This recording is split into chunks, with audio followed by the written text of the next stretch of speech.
जितेंद्र त्यागी उर्फ वसीम पत्नी पर हो रहे जुल्म को लेकर मौलाना कल्बे जवाद पर जेल से भड़के। वसीम ने सरकार से लगाई इंसाफ की गुहार, कहा पत्नी की जा सकती है हत्या। आदाब, मैं हूं सफदर रिजवी, आप देख रहे हैं लाइव एक्सप्रेस चैनल। आपसे गुजारिश है कि इस चैनल को सब्सक्राइब करें, लाइक करें, शेयर करें और कमेंट करें। अब देखें एक अहम खबर। क्या मौलाना कल्बे जवाद की सरपरस्ती वाला वक्फ बोर्ड अब महिलाओं पर जुल्म करेगा? क्या वक्फ बोर्ड अब मकान खाली कराने के लिए बदमाशों का इस्तेमाल करेगा? क्या वक्फ बोर्ड के चेयरमैन अली जैदी कानून और कायदे को ताक पर रखकर ऐसी कार्रवाई करेंगे जिस पर लोगों को एतराज़ करना पड़े? आज लोग इन सवालों का जवाब मांग रहे हैं, क्योंकि जब से शिया सेंट्रल वक्फ बोर्ड का गठन हुआ है तब से आतंक का माहौल पैदा कर दिया गया है। बदमाशी करने के लिए हुसैनी टाइगर्स को आगे कर दिया गया है, जो लोगों को डरा और धमका रहे हैं। इसके अलावा दलाली के रूप में मुतवल्ली बनने के इच्छुक लोगों से मोटी रकम ले रहे हैं। दूसरी ओर वक्फ बोर्ड पुराने मुतवल्लियों को नोटिस भेजकर हटाने की धमकी दे रहा है और ऐसे लोगों को मुतवल्ली बना रहा है जो अपराधी छवि के हैं या जिन पर वक्फ जायदाद हड़पने का आरोप है। वक्फ बोर्ड के चेयरमैन अली जैदी ने न सिर्फ मनमानी करना शुरू कर दिया है, बल्कि उनसे जुड़े लोग भी लूट और खसोट करने में लग गए हैं। जोगीपुरा के नए प्रशासक हबीब हैदर ने दरगाह में मजलिस करने वाले से 1000 रुपये की रसीद कटवाना अनिवार्य कर दिया है। इसे लेकर लोगों में सख्त नाराजगी है, क्योंकि हर मजलिस करने वाले के पास 1000 रुपये की रसीद कटवाने की क्षमता नहीं है।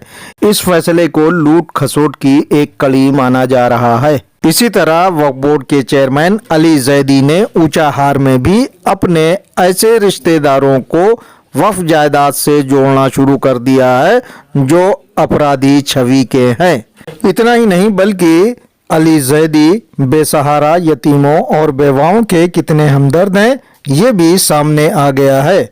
उनके ऐसे काम तो सामने नहीं आए जिसमें ऐसे लोगों की कोई मदद की हो, लेकिन मुजरे में पैसे लुटाने की वीडियो जरूर सामने आ गई है। देखें, अभी हाल में जो मामला सामने आया है वो है लखनऊ के यतीम खाने स्थित पूर्व चेयरमैन वसीम रिजवी उर्फ जितेंद्र त्यागी की पत्नी फरहा को प्रताड़ित करने का। 20 जनवरी को इस वक्फ जायदाद पर रह रही महिलाओं के साथ बदतमीजी की गई। वसीम की पत्नी फरहा के मुताबिक उनकी बहन के साथ मौलाना कल्बे जवाद के 30-35 गुंडों ने बदतमीजी की, जिसमें उनके भाई शमील शमशी भी शामिल थे।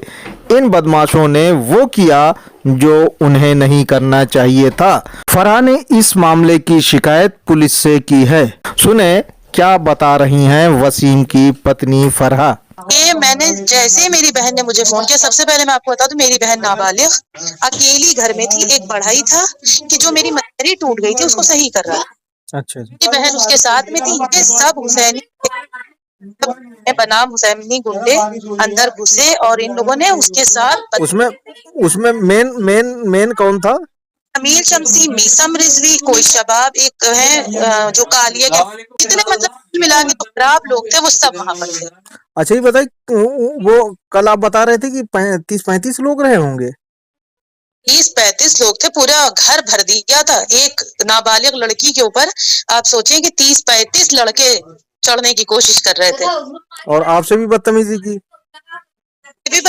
मैं तो सड़क पे खड़ी हूँ, तमाशा देख रहे थे हमारा खड़े हुए। मेरे घर से मुझे बाहर निकाल के चाबी ले ली, जबकि पुलिस को अधिकार ही नहीं है कि घर की चाबी ले ले किसी की। मैंने डीसीपी साहब से कहा, मैंने कहा कि मेरे घर की चाबी ले ली पुलिस ने। मैंने आज जो है थाने पे मैं गई थी, मैंने पेपर दिए अपने, क्योंकि उसमें जो आख्या लगा के भेजी गई उसमें ये लिखा गया है कि दोनों पक्ष ने पेपर नहीं दिखाए। जबकि एसआई जैदी से मैं मुस्तफिल कह रही थी कि सर मेरे पास पेपर है एग्रीमेंट के, आप देख लीजिए, क्योंकि मैंने अपनी उसमें लिखा हुआ है प्रार्थना पत्र में कि वो तो उन्हीं के उनके दबाव जी काम कर रहे थे, उनके दबाव में। तो मेरी बात नहीं सुनी। यही मौलाना कल्बे जवाद जी शमील के भाई जो हैं। अच्छा, उन्हीं के कंधे पे तो बंदूक रख के शमील सारा काम कर जी। मैंने ये कहा कि आप मेरे पेपर देख लीजिए, उन्होंने नहीं देखे, मेरे पेपर भी देखने से मना किया, सब कुछ का आप चाबी वहां से थाने से साबित करके लीजिए। बताया जाता है कि हुसैनी टाइगर्स ने पूरी प्लानिंग करने के बाद यतीम खाने स्थित इस वक्फ जायदाद को जबरदस्ती खाली कराने के मकसद से धावा बोला।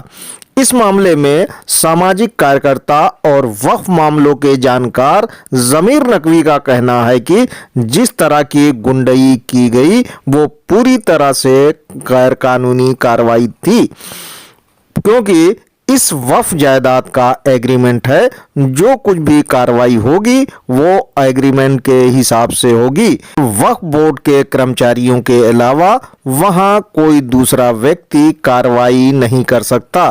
फिर पुलिस ने वहां असामाजिक तत्व शमील शमसी वगैरह को हंगामा करने की कैसे इजाजत दी?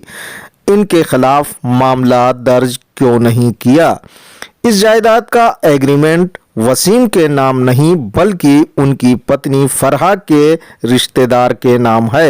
एग्रीमेंट में क्या लिखा है इस बारे में बता रही हैं प्रताड़ित की गई फरहा। सुने। उसमें ये है साफ साफ पहला पॉइंट कि मुझको ये जमीन दी जा रही है ट्रस्ट की तरफ से, वक्फ बोर्ड की तरफ से, ताकि मैं उस पे अपना घर बना के रह सकती हूँ। पहली चीज वही मैंने किया, मैंने अपना घर बनाया। दूसरा पॉइंट उसमें ये है कि अगर वक्फ बोर्ड मुझसे खाली कराना चाहेगा तो वो मुझको जो उसमें मैंने निर्माण कराया है भवन के लिए अपने, उसकी मुझे रकम देगा उस वक्त के रेट से, यानी जिस वक्त खाली कराएगा।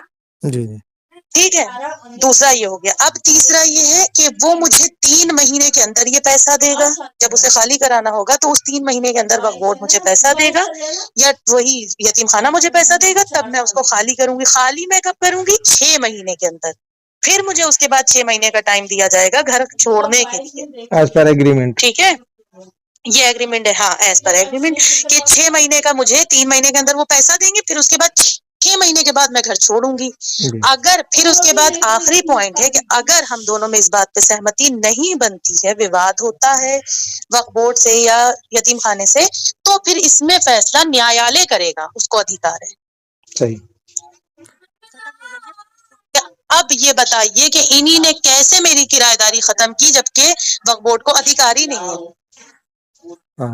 अच्छा, वक्फ बोर्ड ने इसमें कुछ अपना पक्ष बताया है कि क्या किया है वक्फ बोर्ड? ने बहुत गलत काम किया। बताया कि मैंने उनको घर खाली कराने के लिए कहा। मेरे पति 14 साल से चेयरमैन थे, क्या मुझे इसकी जानकारी नहीं है कि चेयरमैन को अधिकार ही नहीं है घर खाली कराने का? मुतवल्ली को अधिकार है कि वो घर खाली कराएगा या रसीद पलटवाएगा या घर बिकवाएगा, कुछ भी करवाएगा। जी। अच्छा, एग्रीमेंट किसके नाम है? वसीम रिजवी ना, मेरे दादा के नाम। और हाँ, इन लोगों ने एक बयान ये भी झूठा दिया, इनके मुसलसल झूठे बयान है। इन्होंने एक बयान ये झूठा दिया कि वो वसीम ने उनको चाबी सरेंडर कर दी थी। जब वसीम रिजवी के नाम मकान अलॉट ही नहीं है, जमीन उनको दी नहीं गई है, तो फिर वो चाबी कैसे दे सकते हैं? वक्फ बोर्ड मतलब जाहिलों के हाथ में चल रहा है क्या? मतलब कैसे जाहिल टाइप के लोग वक्फ बोर्ड चला रहे हैं जिनको ये पता ही नहीं कि किसके नाम की जमीन है। इब्ने हसन मेरे दादा का नाम है, जिनके नाम जिन्होंने वो जमीन ली थी वक्फ बोर्ड में डोनेशन दे के, तो मेरे दादा सरेंडर करेंगे या वसीम रिजवी कर देंगे? वसीम रिजवी को कैसे अधिकार है भाई? कि क्या इस मामले की जानकारी आप लोगों ने मौलाना कल्बे जवाद को दी या आपको लगा कि उनको देने से कोई फायदा नहीं है? इस मामले की जानकारी सीएम योगी आदित्यनाथ जी को है, तो क्या ये मुमकिन है कि कल्बे जवाद साहब नहीं होगी? आप ऐसा सोच सकते हैं?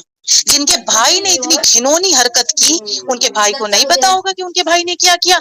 उनको तो इस बात की निंदा करनी चाहिए थी कि मेरे भाई की महिला के साथ उन्हें नहीं करना चाहिए। नहीं, आप कह रही कि किस हक से ये इस तरह के मौलाना, मैं कहूंगी मेरी बात सुन रहे, मैं कहती हूँ किस हक से ये लोग करबला के मसाइब पढ़ते हैं? इनको हक नहीं है। जब ये जुल्म करने पे आगे आ रहे हैं, जुल्म कर रहे हैं, तो फिर इनको हक नहीं है जनाब ज़ैनब पे रोने या रुलवाने का। इनको हक बिल्कुल नहीं। जब ये एक औरतों पे हमला करवा रहे हैं, इनके घर के लोग औरतों पे हमला कर रहे हैं, इनको हक नहीं है जनाब ज़ैनब की गुर्बत पे रोने का या रुलवाने का। वसीम ने गुनाह किया है, वसीम गलत है, ठीक है, हमारा उनसे कोई ताल्लुक नहीं है। मैं उनसे अलग हो गई थी तभी जब कुरान वाला मामला हुआ था।